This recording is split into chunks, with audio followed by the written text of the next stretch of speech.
Glória a Deus. Hoje eu quero compartilhar com vocês algo que eu fui ministrado na semana passada, muito forte, através do apóstolo Gustavo Lara. E ele trouxe algumas verdades. Eu não estou ministrando a palavra dele, mas essas verdades mexeram comigo e eu comecei a pensar em algumas coisas. E eu queria compartilhar com vocês aquilo que o Senhor trouxe ao meu coração. Amém? Romanos capítulo 9, apenas do versículo 1 ao versículo 5. Romanos 9, do 1 ao 5.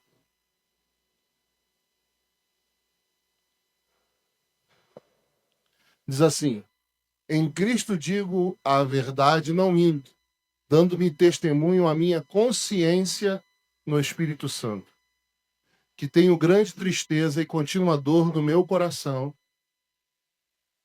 porque eu mesmo poderia desejar ser anátema de Cristo, por amor dos meus irmãos, que são meus parentes segundo a carne, que são israelitas, dos quais é a adoção de filhos, e a glória e as alianças, e a lei e o culto e as promessas, dos quais são os pais, dos quais é Cristo segundo a carne, o qual é sobre todos Deus bendito eternamente.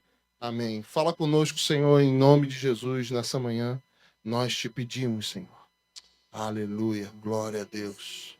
Glória a Deus. Eu quero falar hoje com vocês sobre a consciência. Se vocês observaram no texto, o apóstolo Paulo, ele está falando que a consciência dele está falando algo na cabeça dele.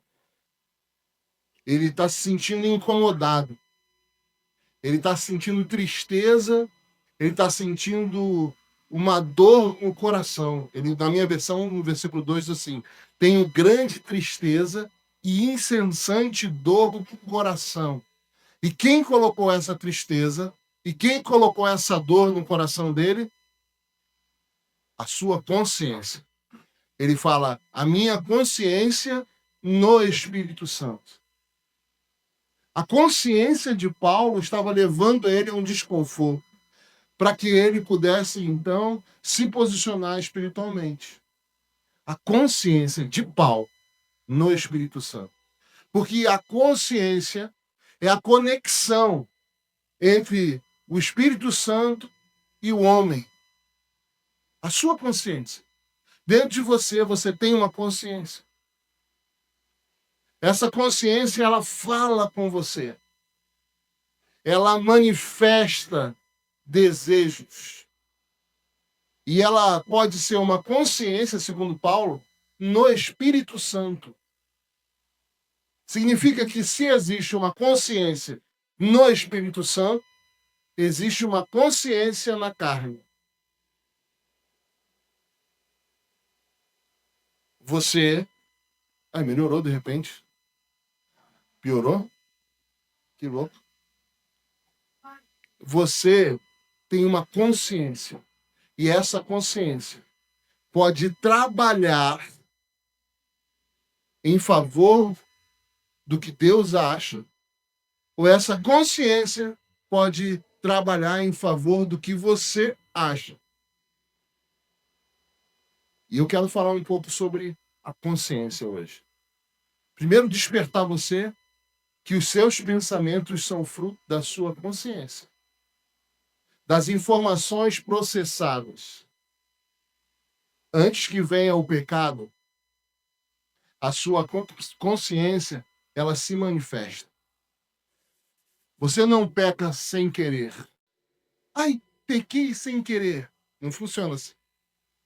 A sua consciência deseja algo e ainda não é pecado. Mas é a sua consciência desejando algo. Então, depois que você deseja, você toma uma decisão. Seguir o que a sua consciência fala. E aí vem o pecado. Aonde está isso? Lá em Tiago. Mas assim, sabe de uma coisa? A gente precisa, antes de continuar falando sobre consciência, a gente precisa estabelecer um ponto aqui, nessa manhã. O pecado. Hoje a gente vive uma patologia da redução do pecado. Parece que tem uma virose solta por aí, onde o pecado está sendo colocado cada vez mais, vamos dizer assim, subjetivo do que real. O que é pecado para um não é para outro. Sabe, mas eu queria que você entendesse, independente do que é pecado ou não é pecado, essa não é a razão hoje da nossa conversa, mas o pecado, ele não é uma infração jurídica. O pecado não é uma infração jurídica. Quando você peca, você não só está errando, mas você não está cometendo uma infração jurídica que vai te acusar por causa daquilo que você fez diante de Deus. Na verdade, quando você peca, você se afasta, você anula a sua conexão com Deus. Não é que você se torna culpado. Fala para o seu irmão assim: eu tenho um segredo para te contar. Você é pecador.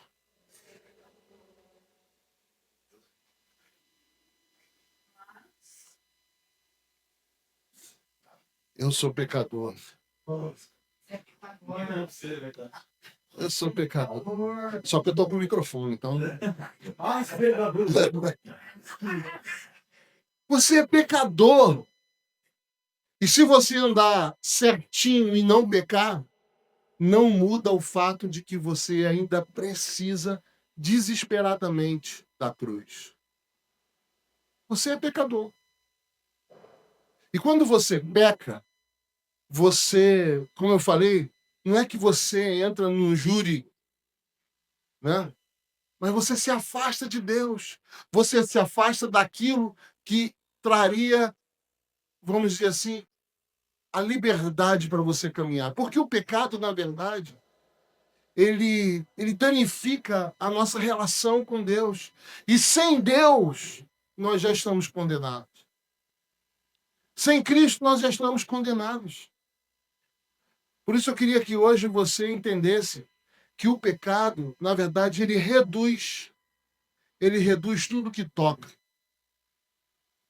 Quando você peca, você não está só, né, a gente pensa que fiquei mal com Deus.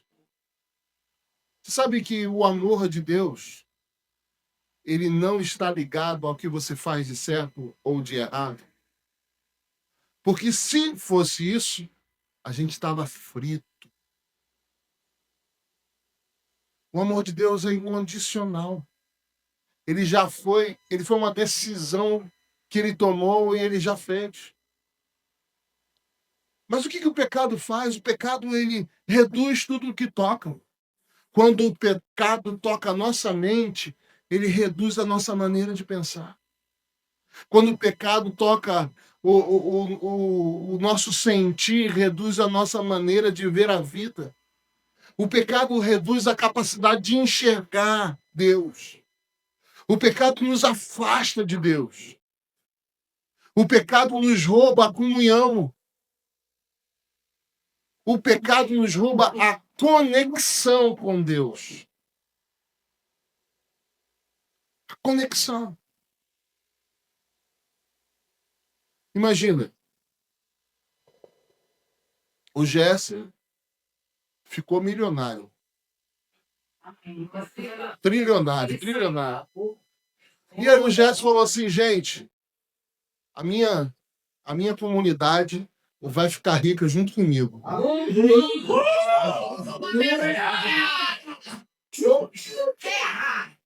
Vocês fazem o seguinte: eu vou ter que me mudar para Dubai, né? Eu, a Vanes, né? E o Gustavinho, vamos mudar para Dubai, mas ó, vou estar com o meu número no WhatsApp, só ligar para mim, bota o número da conta que eu vou depositar. E aí ele vai, a gente todo feliz, aí ele fala: no dia 10 você liga para mim. Quando chega no dia 9, dá um bug no seu celular. E você perde o contato do Jesse. Mas dá um bug coletivo e toda a Porto perde o contato com Jesse. E nunca mais a gente ouve falar do Jesse. E aí? Porque nós perdemos o que com ele? A conexão. Nós não conseguimos nos conectar com ele, então nós não conseguimos saber nem receber o que ele tem para nós. Quando você peca, você perde a conexão com os céus. É pior. Porque se fosse uma questão jurídica, fosse uma infração, você pecava, né? Falava 3 Ave Maria, 4 Pai Nosso, não é isso? E aí tá tudo bem. O problema é que o pecado, ele não é um problema jurídico que você pode pagar para ter a remissão dele. Eu vou falar para você uma coisa que você pode até considerar heresia. Mas o seu pecado já está perdoado.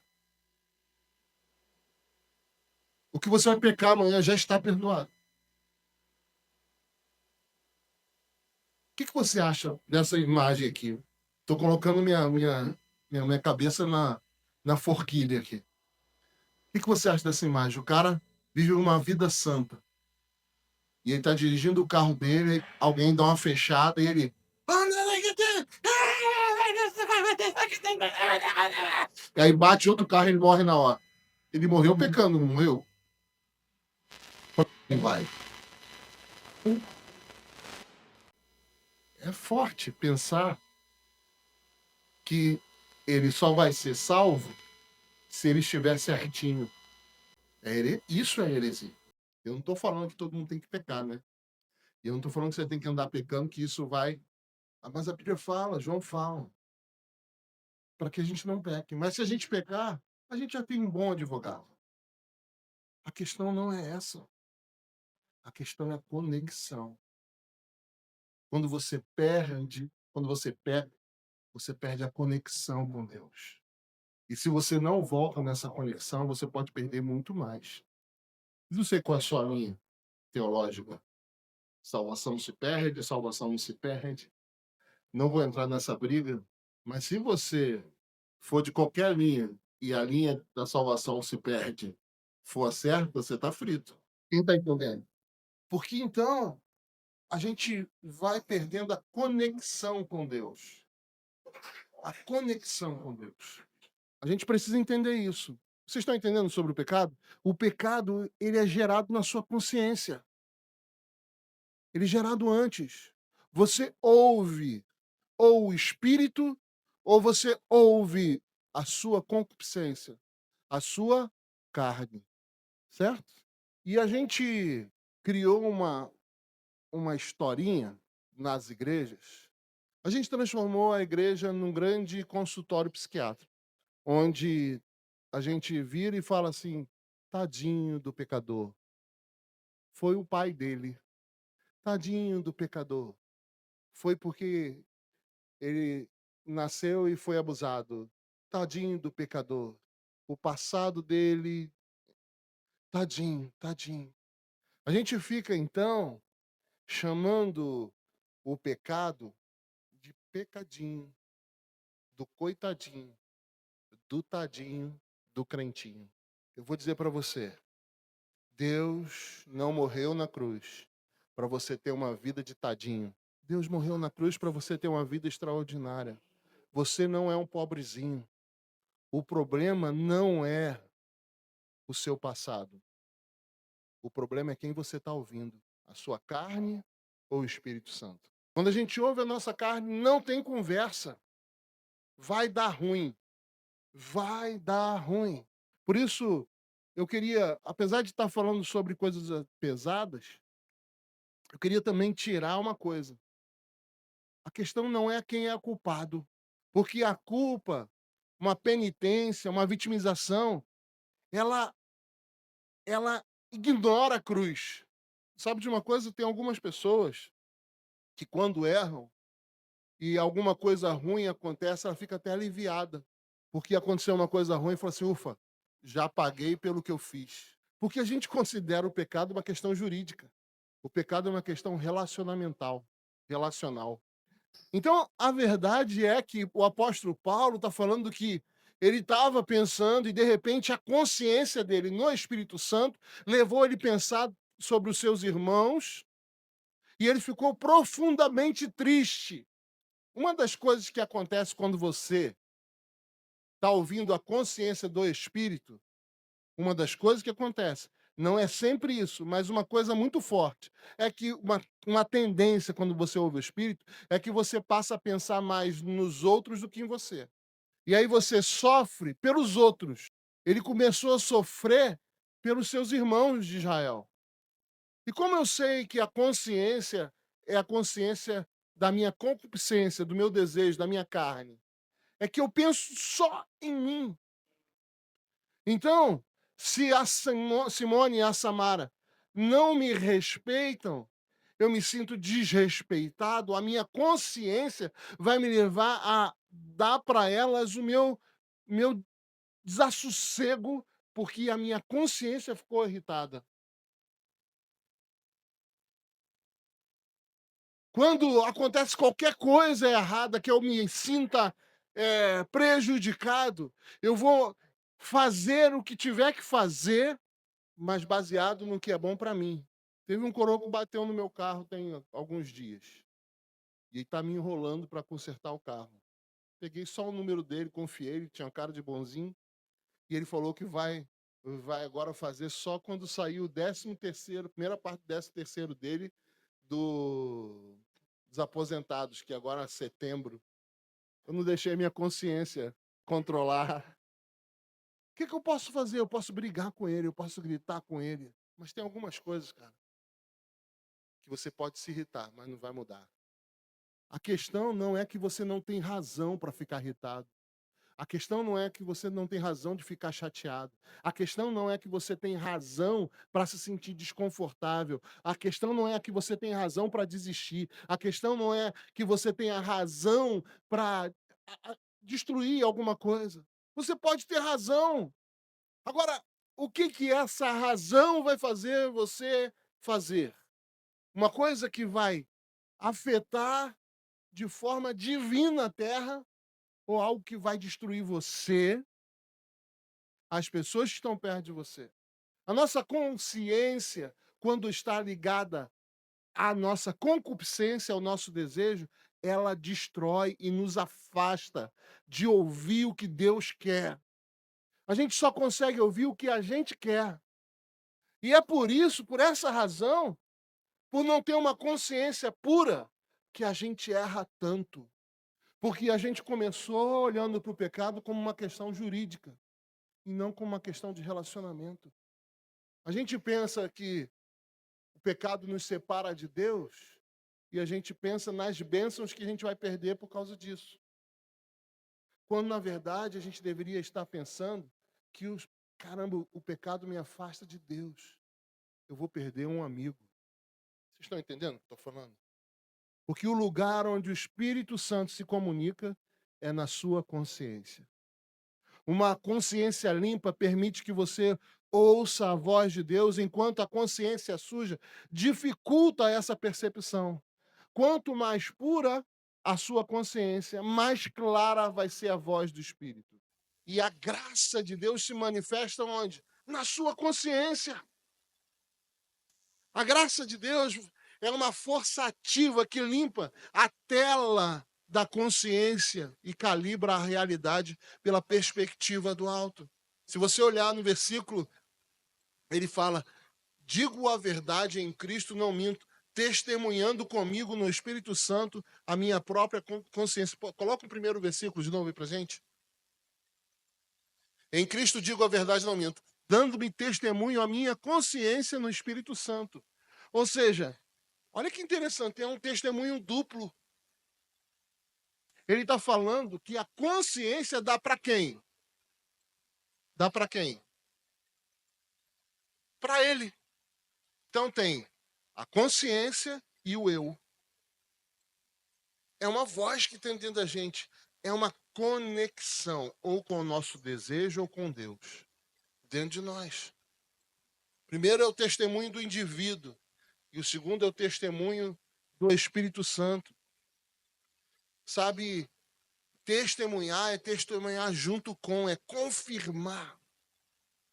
O Espírito Santo ele vai confirmar verdades dentro de você, se você tiver a sua consciência limpa. 1 Timóteo 1, versículos 5, 6 e 7. Ora, o fim do mandamento é o amor, de um coração puro e de uma boa consciência, e de uma fé não fingida, do que desviando-se alguns se entregaram a vãs contendas, querendo ser mestres da lei, e não entendendo nem o que dizem, nem o que afirmam. Até aí, até o 7, né, que eu falei. Isso aí mesmo. Olha só o que está dizendo aqui. O apóstolo Paulo, escrevendo a Timóteo, ele fala assim, sabe qual é o problema dessa geração? A consciência está suja. E por causa disso, lógico que ele falou de mais dois pilares. O coração puro, consciência boa e fé sem hipocrisia. São três pilares. Mas como a gente está falando da consciência, eu vou pegar só ela, ok? Então ele fala aqui que o problema dessa geração aqui que estava com Timóteo é que eles eram crentes, eles achavam que sabiam das coisas, mas a consciência deles estava suja. E por causa disso eles começaram a se desviar. E para você se desviar significa que um dia você estava no lugar certo. Preste atenção. Você pode estar fazendo a coisa certa, mas se você deixar que a sua consciência fique suja, que o seu desejo governe a sua consciência, você vai até achar razão no que você acredita para validar o que você faz. Eu tenho amigos hoje que estão fora da igreja. Gente que era, assim, top. Eu tenho um amigo que ele ficou tão louco que ele falou comigo assim, pastor, é o seguinte, eu acredito na Bíblia, mas não acredito no que Paulo escreve. Porque a gente vai arranjando desculpas teológicas para viver a vida que a gente considera correta. Vocês estão entendendo o que eu estou falando? Então, a gente começa a distorcer a verdade. Mas a gente não começa a distorcer a verdade muito rápido. Vá aos poucos. A gente começa a falar assim, não, pastor, eu estava orando e o Senhor falou comigo assim, Marcos, troca o celular. Qual é o último iPhone? É o 16? 17 já? Marcos, te digo, 17, Pro Plus, como que é? Pro Max, Labassax. Vai, filho, compra celular. Igual aquela propaganda, compra batom. E aí você fala assim, Deus falou comigo para eu trocar meu celular. Aí tu vira para mim e fala assim, tá cheio de dívida e você vai trocar o celular e você fala pro pastor, pastor, Deus mandou eu trocar o celular. Eu falei, mano, fazer o quê? Se ele mandou... E aí você tá ali e de repente falou assim, Deus falou que eu vou casar com as Juriatas. Hã? Sei lá. Aí você vai casar, mas todo mundo está vendo que não é para você casar com as Juriatas. Mas você vai porque Deus falou. Daqui a pouco você vira para mim e fala assim, pastor, Deus mandou eu sair da igreja. Porque a gente vai arranjando desculpas para fazer o que a gente quer e colocando Deus na conta. E ainda fala assim, não, estou sentindo uma paz no meu coração. Ai. Você lembra de Saul? Gente, Saul era um rei que Deus tinha escolhido, entre aspas, mas foi Deus que escolheu. Deus disse quem era. O cara era fortão, grandão, era o cara. Samuel foi lá, o profeta acaba naquele bem profeta de verdade. Ele tinha tudo para arrebentar. Mas na primeira vez que ele tinha que esperar um pouquinho, o profeta chegar, a sua alma falou assim, cara, faz o que é bom para você. Sacrifica. O povo está precisando desse sacrifício. Você vai se dar bem, qual é o problema? Não é para Deus? Qual a diferença entre o sacerdote e você, Samuel? Samuel não, Saul.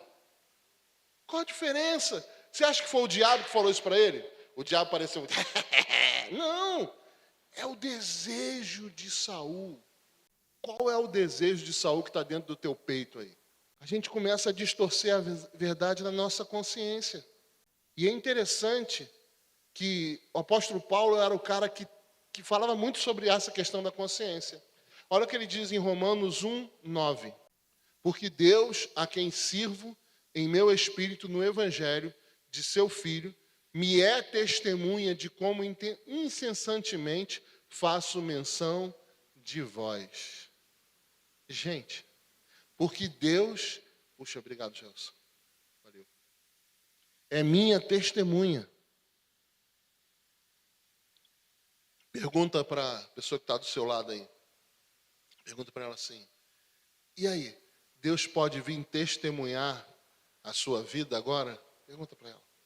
A gente tem que deixar ele ser o testemunho da nossa vida, porque é isso que é o teste interno da integridade. Se você está perdido na sua conexão, chame-o para ser a testemunha.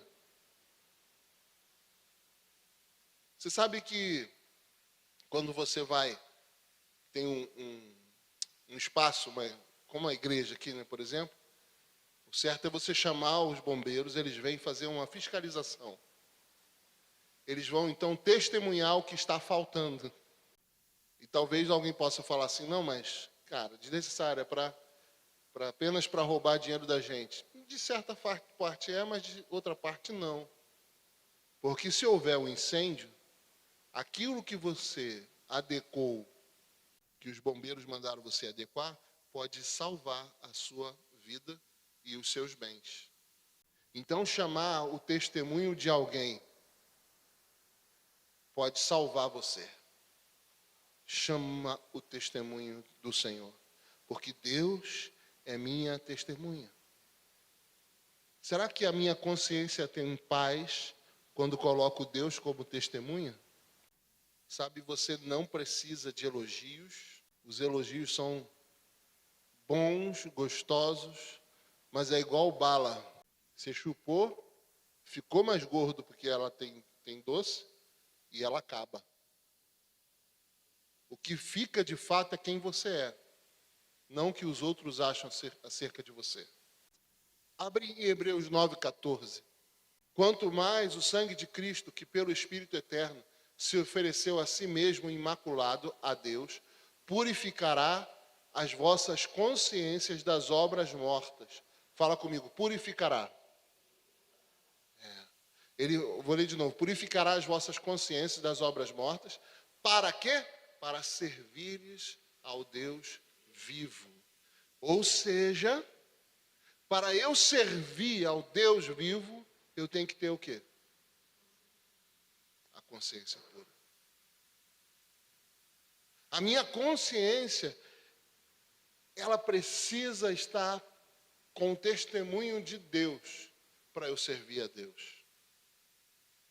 E aqui vai muito além do trabalho. A palavra servir, no Novo Testamento, se refere ao serviço no tabernáculo, à adoração. Ele está falando assim, você quer ser um adorador? Então a sua consciência tem que estar limpa. Deixa o Espírito Santo vir. Deixa o Espírito Santo te tocar. Ele fala, o sangue de Cristo, ele vai purificar a sua consciência.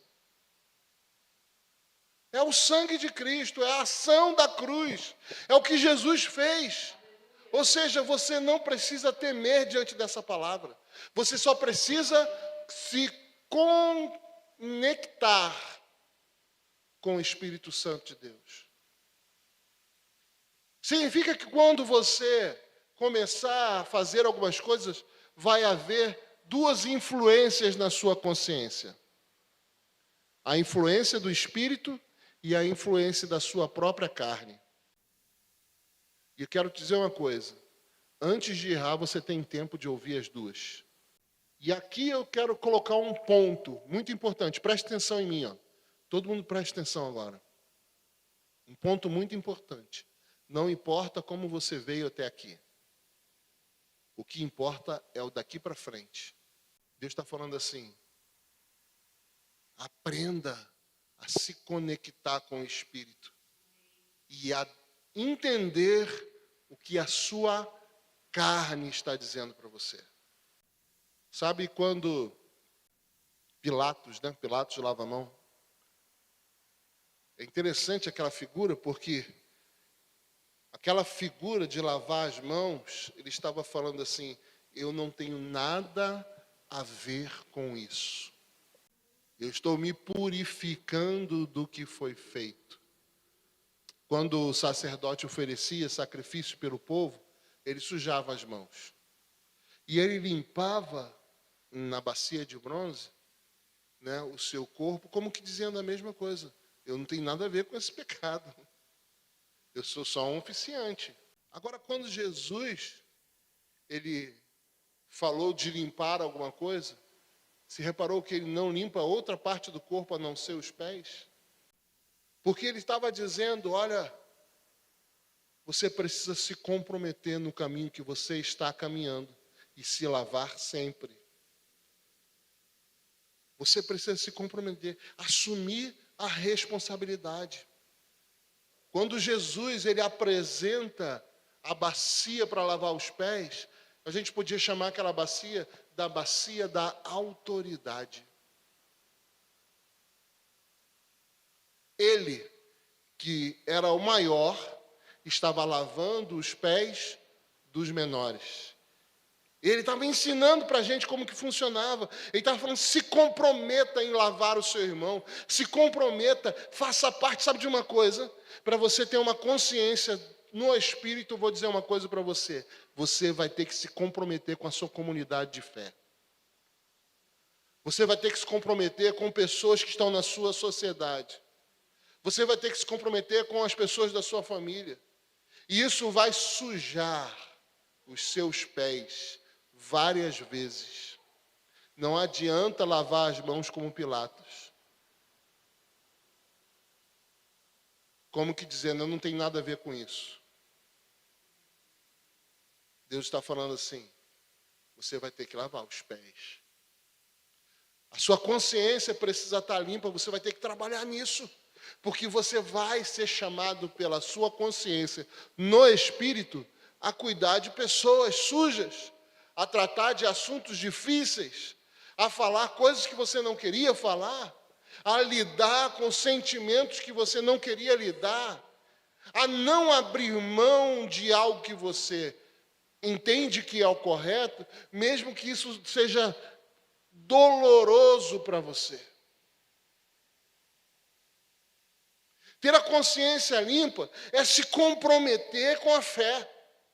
Ter a consciência limpa é fazer força. É você voltar para a cruz. Porque pelo sangue se limpa a consciência. Significa que toda vez que você for tomar uma atitude, você precisa tomar essa atitude diante da cruz. A gente precisa fazer isso. A Mila resolve brigar com Asaf. Vai brigar com ele. Porque ele fez alguma coisa terrível. Não cuidou da Tebe. Vou te entregar, Asaf. Deixou ela sozinha. Não, ele falou comigo, eu estou entregando ele aqui mesmo. Aí ela vai brigar com ele. E ela vai brigar com ele e ela percebe duas coisas. Ela pode tomar uma decisão. Brigar com ele porque ela está se sentindo afrontada, ou ensinar ele a fazer correto. Por causa dele e não por causa dela. E como que ela pode perceber isso? Olhando para a cruz. Como que Jesus lidaria com esse problema da Tebe? Vocês estão entendendo o que eu estou falando? A Êxla falou assim: vou ajudar meu irmão. Vou limpar os equipamentos dele. Aí ela pega a sua pedaleira, coloca embaixo da água E esfrega assim, ó. Tchá, tchá, tchá, tchá, tchá. Aí o Asaf chega em casa, a pedaleira está pendurada, pingando assim, ó. Você é louco, né? Eu estou usando um evento que não vai acontecer, né? Pelo amor de Deus, né? Mas ele vai ter que tomar uma decisão quando for brigar com a Extra. E é difícil, gente. Ele tem razão de ficar bravo? Lógico que tem. Ele tem. O que você fez, menina, amiga?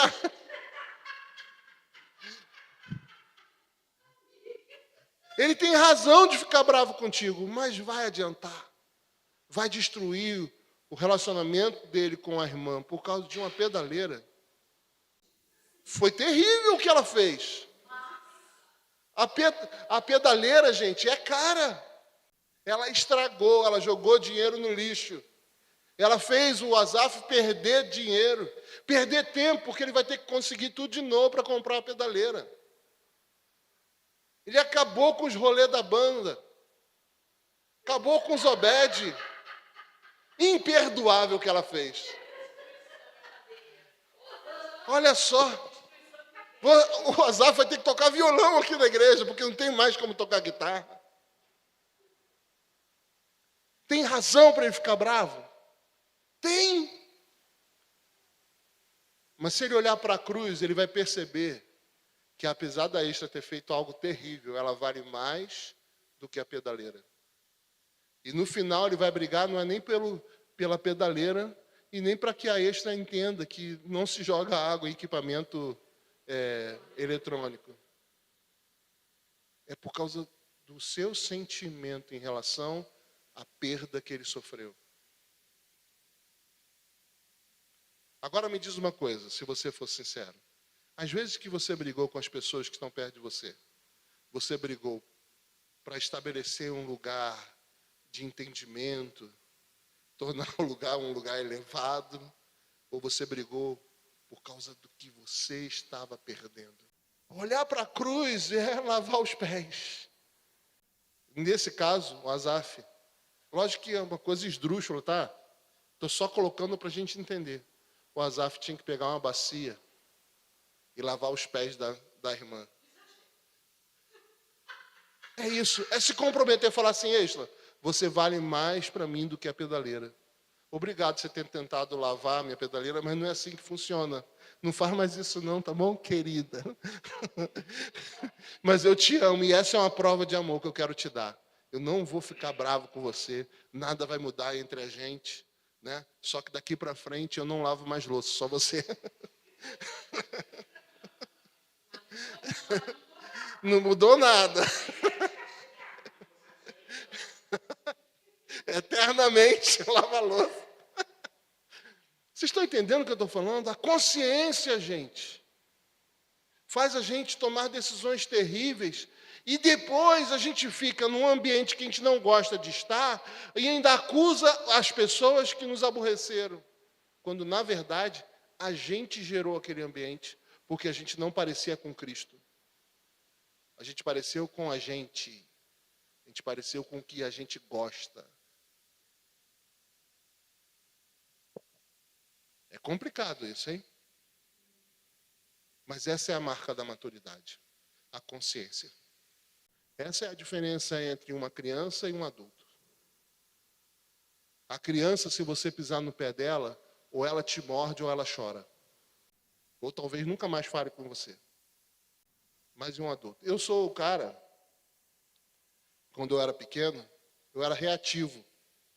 Então, eu me lembro uma vez que um amigo do meu pai, o Antônio, ele virava para mim e falava assim, ô Franklin, se alguém mexer com você no colégio, você fecha a mão e dá um soco no nariz, aqui, ó, aqui, bem aqui assim, ó. E eu olhava para ele e falava assim, tá bom, tá bom.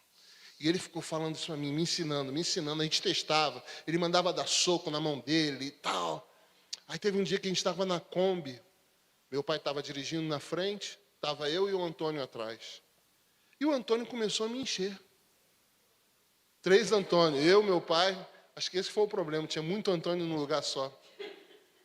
E a gente estava ali, ele começou a me encher, implicando comigo, e aquilo começou a subir, eu lembrando que eu tinha que dar um soco em quem me enchesse. Eu fechei a mão, eu era pequeno, mas eu sempre fui fortinho. Dei um soco no nariz dele, eu quebrei o nariz do cara, e ele desmaiou. Mano, e eu falei assim, meu pai, o que é isso, Franklin? Não sei nem se ele se lembra disso. Mas isso me marcou. E eu fiquei completamente angustiado. Porque o Antônio era meu amigo. Mas eu só fiz o que ele tinha me ensinado. Lógico que ele não ficou desmaiado, né? Mas ele levantou, ele ficou assustado. Sabe o que foi gerado ali? Foi a minha consciência. Eu me senti desrespeitado e dei nele.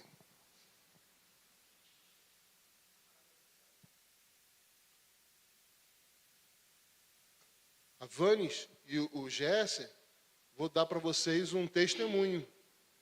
A gente precisa lidar com os nossos filhos com a consciência do eterno, não com a nossa consciência. Porque toda vez que a gente lida com os nossos filhos com a nossa consciência, a gente marca o futuro deles. Então, quando eu vou brigar, até hoje com a Samara, eu penso, Senhor, eu estou fazendo isso por causa de mim ou por causa dela? Para ela aprender. Teve uma vez que eu briguei com a Samara há pouco tempo. E eu briguei por causa de mim. Porque o que ela tinha feito, eu achei que ela estava me desrespeitando. Estava queimando o meu filme. E eu briguei com ela. Mas eu não briguei com ela por causa dela, eu briguei por causa de mim.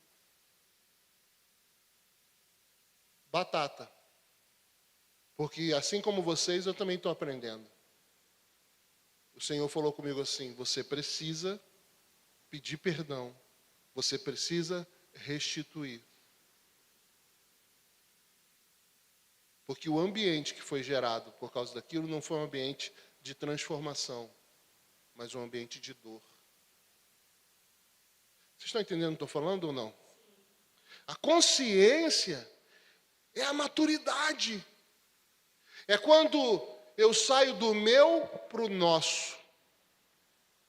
Se eu falar isso aqui agora, como vai ficar o meu relacionamento com a Simone e com a Samara? Se eu brigar agora com alguém, se eu falar isso para a pessoa, o que vai acontecer? O que vai ser gerado no ambiente? Às vezes você tem que brigar com alguém e chamar a atenção na frente de todo mundo. Às vezes é necessário por causa da pessoa, porque só assim ela vai ouvir. Mas às vezes você tem que chamar a atenção por trás. Você precisa discernir o que o Espírito vai te dizer para você se relacionar da maneira certa. Não é que você não possa se colocar nas situações. É que você precisa saber o que está gerenciando. O que está gerenciando. E quando você faz isso, você chama na sua consciência a presença de Deus. A graça de Deus. Você chama Jesus, a glória de Deus. Sabe, a graça, a glória, na verdade, não são sentimentos, não são emoções, mas é a presença. Por isso que quando você vai servir a Deus, você precisa ter uma consciência cheia de Jesus. Cheia de Jesus. O que Jesus faria se estivesse no seu lugar diante daquela situação? E a promessa final está em Mateus 5:8, e eu vou terminar por aí. Mateus 5:8.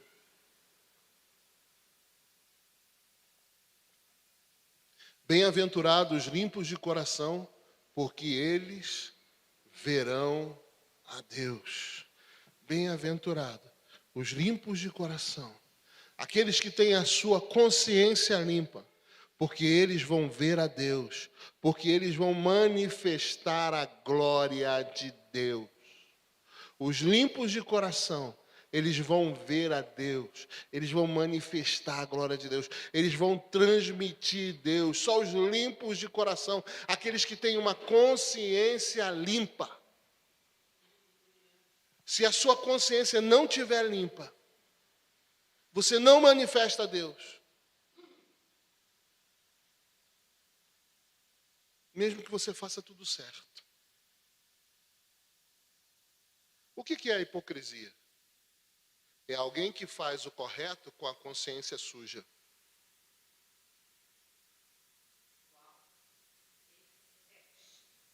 Hipocrisia é quando alguém faz o que é correto com a consciência suja. O que você quer ser? Um hipócrita? Ou você quer ser alguém que revele a glória de Deus? E qual é a glória de Deus? A glória de Deus é Jesus. É uma pessoa. Quando você toma as decisões com a consciência pura, as pessoas vão reconhecer em você Jesus. Vão ouvir o que você fala como se estivesse ouvindo Jesus. Vão ser tocados pelo que você carrega, como se tivessem sido tocados por Jesus. Que o Senhor nos constranja e que haja uma conversão nas nossas ações nessa manhã. Porque eu creio que Deus ele quer fazer coisas incríveis, e nós temos falado sobre isso desde o início do ano. Mas se as nossas consciências estiverem sujas, não importa se a gente fizer o que é correto. Não importa a estratégia que a gente usar. Não importa. Porque tudo que fizermos não vai servir de nada. Se não fosse a misericórdia de Deus, a gente já estaria destruído. Porque a nossa consciência, ela tem operado, vamos dizer assim, muito mais na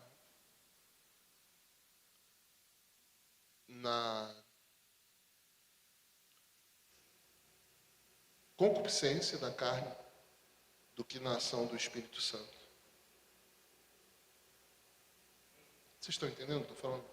Quem está entendendo, diga amém. Amém. Vamos ficar em pé.